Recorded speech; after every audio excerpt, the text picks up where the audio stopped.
पुण्याच्या जुन्नर तालुक्यातील वडज आणि पंचक्रोशीत सिमला मिरचीचे पीक घेतलं जातं, मात्र या भागामध्ये झालेल्या गारपिटीच्या अवकाळी पावसामुळे परिसरातील शेतकऱ्यांचं शेडनेट जे आहे यासह ढोबळी मिरचीचं पीक जमीनदोस्त झालंय।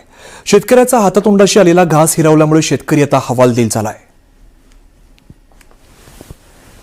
शेतकऱ्याने मोठ्या कष्टाने पिकवलेला शेतमाल हा या भागात झालेल्या अवकाळी पावसामुळे अशा पद्धतीने उन्मळून पडलाय।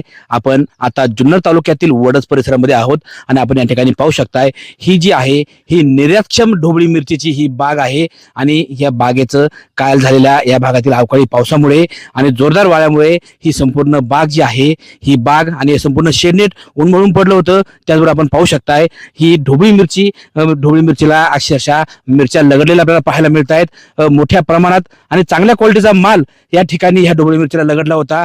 मात्र काल झालेल्या अवकाळी पावसामुळे हा बागच कोलमडला। त्याचबरोबर अनेक ढोबळी मिरच्या ज्या आहेत ह्या उन्मळून पडल्यात। खर्च करून या शेतकऱ्यांनी हा बाग उभा केला होता, मात्र आता हा बाग कोसळलाय आणि हा कोसळलेला शेडनेटचं स्ट्रक्चर उभं करण्यासाठी शेतकऱ्याला पुन्हा 25-30 हजार रुपये खर्च येणार आहे। त्याचबरोबर ढोबळी मिरचीचं मोठं नुकसान होणार असल्यामुळे शेतकऱ्याचा जो भांडवली खर्च आहे हा खर्च जो निघतो की नाही असा प्रश्न या ठिकाणी शेतकऱ्याला पडलेला पाहायला मिळत आहे। सचिन तोडकर, न्यूज 18 मराठी, जुन्नर, पुणे।